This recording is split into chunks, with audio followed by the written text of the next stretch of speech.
নিতে পারে সেই পরমানন্দ মাধবকে স্মরণ করছি। সেই সঙ্গে আজকের অনুষ্ঠানের সম্মানিত পুরোহিত মহাশয়, আমার শ্রদ্ধাভাজন গুরুদেব সহ উপস্থিত আজকের উদ্দিষ্ট বর এবং কনে সহ কনেপক্ষ ছেলেপক্ষের সকল আত্মীয় স্বজন সকলকে জানাই আমার পক্ষ থেকে তথা সনাতনী সংঘ বাংলাদেশের পক্ষ থেকে আন্তরিক শুভেচ্ছা, অভিনন্দন, ওম শান্তি।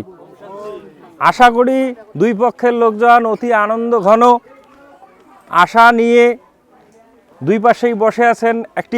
দুইটা জীবনের একসঙ্গে হয়ে সংসার শুরু হবে আজকে, তারই যেন একটা মহা উৎসব, সেটাকে আমরা বিবাহ বলি।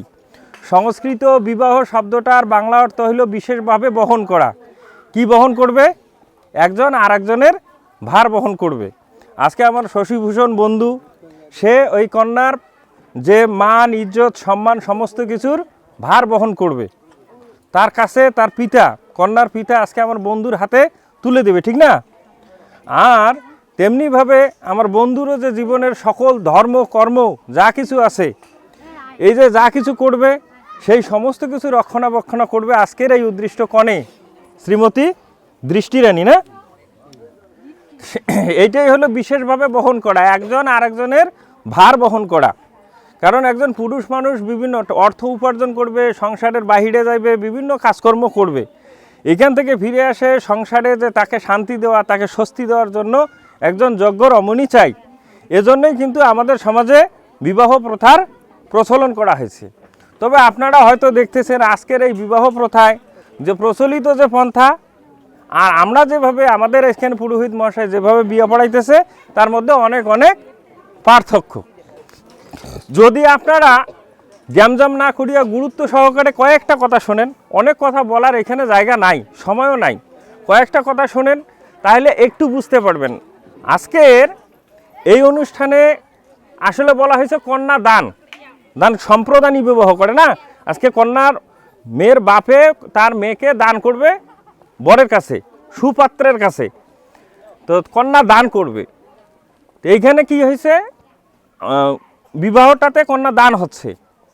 এইটা শুধু যে প্রচলিত পন্থার আজকের বিয়ে যদি মনোযোগ দিয়ে দেখেন তাহলে পার্থক্য দেখবেন কি, প্রচলিত বিয়েতে এতক্ষণও মেয়ে ঘরেই থাকতো, ঠিক না? ঘরে থাকিয়াই কান্নাকাটি, ওইখানে যা কিছু হওয়ার হইতো, মেয়ের মায়ের কিন্তু ক্ষমতা থাকতো না এখানে এসে বসাইতো কি? বসাইতো না। কিন্তু এইটা চরম সত্য, মেয়ের বাবা কি একলাই মেয়েটা পৃথিবী দানছে? না, দুইজনে মিলিয়ে পৃথিবী দানছে, দুইজনে মিলিয়েই পৃথিবী দানছে। তাহলে দুইজনের গুরুত্ব সমান থাকা উচিত ছিল না? কিন্তু প্রচলিত সমাজ ব্যবস্থায় যে বিবাহ হয় সেই বিবাহে কিন্তু মেয়ের মাকে ঘরে রাখিয়াই বিয়েটা সম্পাদন হয়।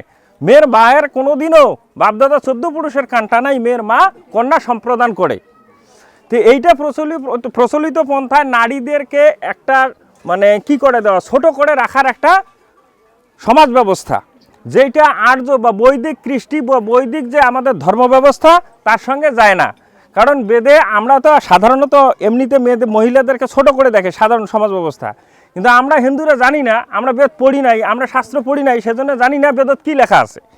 বেদ পড়লে আমরা জানি বেদের ভিতরে তো অসংখ্য ঋষি আছে যেগুলো মহিলা ঋষি, ঠিক আছে? মহিলা মানুষও ঋষি আছে, তারাও ভগবানের দর্শন করিয়া বেদের মন্ত্র ভগবানের কাছ থেকে নিয়ে আসছে। তাহলে মহিলাদেরকে আমরা ছোট করে দেখতে পারি না। সেই জন্যে আমরা আজকের এই বিবাহটাতে মেয়ের মা এবং মেয়ের বাবা দুইজনকেই উপস্থিত করছি। দুইজনে যেহেতু মিলিতভাবে কন্যাকে পৃথিবীতে আনছে, তাই দুইজনেই কন্যাকে পাত্রস্থ করবে। কিন্তু প্রচলিত পন্থা যেটা দেখবেন, যেমন এইখানে যে অনেক কিছু দান হয়, একটা কন্যাকে দান করার সাথে সাথে অনেক কিছু দান হয়, যেমন ওই যে তৈজসপত্র আদি দান হয়, তারপরে অনেক কিছু যেগুলো থাকে সেগুলো তো থাকেই, উপঢৌকন দেওয়া হয়। তা এইখানে যদি প্রচলিত পন্থায় তো বিবাহ যদি হওয়ার কথা পরে হয়, দেখবেন ব্রাহ্মণ মহাশয় শুধুমাত্র কন্যাটাকেই দান করবে এবং কেমনভাবে দান করবে তার মুখ দিয়ে কোনো মন্ত্র উচ্চারণ করাবে না। কারণ প্রচলিত পন্থার ব্যবস্থায় নারীরা হইল শূদ্র, তাদের বৈদিক মন্ত্র পাঠ করার কোনো অধিকার নাই। কিন্তু আমরা সনাতনী সংঘের লোকজন মনে করি যে না, এটা সত্য কথা নয়। ভগবান গীতাত কইছে, একটা যদি শূদ্র হয়, নারী হয়, একেবারে অধপতিত জাতীয় হয়, সে যদি আমার শরণ লয়, অর্থাৎ শ্রীমদ্ ভগবত গীতার পথ এবং মত আদর্শে চলে, তাহলে সেও আমাকে লাভ করিতে পারে। তাহলে ভগবান যদি এত বড় সার্টিফিকেট দিয়ে থাকে, সেই জন্য আমরা চাই আজকে যে কনে, আজকে যে পাত্র পছন্দ করছে, পাত্রর কাছে পাত্রস্থ হবে, সেও মন্ত্র পাঠ করিয়ে পাত্রকে বরণ করবে। পাত্র কি করবে? পাত্র মন্ত্র পাঠ করিয়ে কনেকে বরণ করবে। মহাভারত দেখছেন কিন্তু, এবার মহাভারতের এপিসোড দেখেন নাই? ও আগত বেলা কি হয়েছিল? স্বয়ংবর সভা। স্বয়ংবর সভায় কি হয়েছিল? মেয়েরাই কি করত? পাত্র নির্বাচন করত। সেই ব্যবস্থা তো বর্তমান সমাজে নাই। এইটা কথা ভুল হবে, আমাদের ধর্মীয় ব্যবস্থায় নাই। স্বয়ংবরা ব্যবস্থা আছে, মেয়েরা স্কুলে যায়, কলেজে যায়, বিশ্ববিদ্যালয়ে যায়, অটে যায় ছেলে পছন্দ করিয়া কোর্টত যায় বিয়ে করে, ঠিক আছে?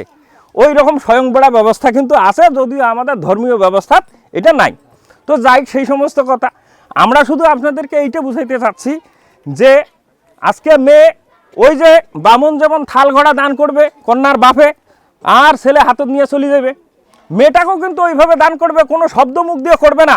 ব্রাহ্মণ মহাশয় ওই যেমন থাল ঘোড়া, কোনো কথা কয় না, কোনো সাউন্ড নাই, তেমনভাবে ছেলেটার হাতত মেয়েটা দান করবে। কিন্তু না, আজকে এই কনে সে শিক্ষিত, সে লেখাপড়া করছে, সেও মন্ত্র, বৈদিক মন্ত্র পাঠ করবে, তারপরে তার যার পানি সে গ্রহণ করবে, তার হাতে তুলে দেবে নাকি?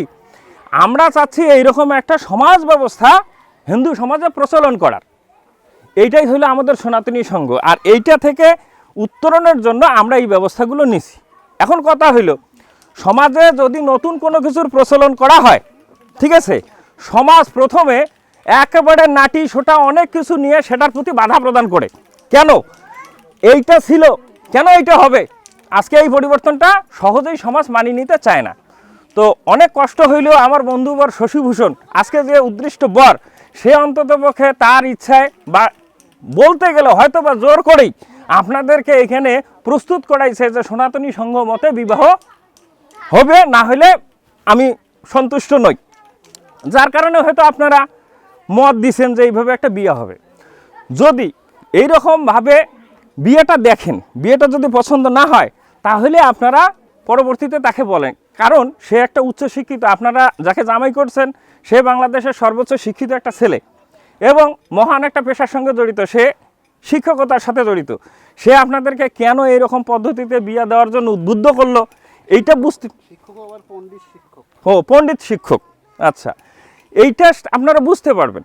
তা আপনাদেরকে আমি এতটুকু হিন্স দিলাম যে এই পার্থক্যর কারণে আসলে আমরা সনাতনী সংঘের এই বিবাহ পদ্ধতিটা এইভাবে করছি। এখন কথা হইলো, আপনারা দেখবেন, দেখার পরে নিজের বিবেক আছে না, বুদ্ধি আছে না, আমরা তো সবাই মানুষ, ধরা হয় বিজ্ঞান, আজকের সায়েন্স, যে ডাক্তারি সায়েন্স আছে না, চিকিৎসাবিদ্যা বলা হয় মানুষের মস্তিষ্কের চাইতে পৃথিবীতে শ্রেষ্ঠ কোনো যন্ত্র বা কম্পিউটার নাই। মানুষের মস্তিষ্ক যা করতে পারে পৃথিবীতে কোনো মস্তিষ্কের ক্ষমতা নাই এর অর্ধেক পরিমাণ কিছু করে, ঠিক আছে?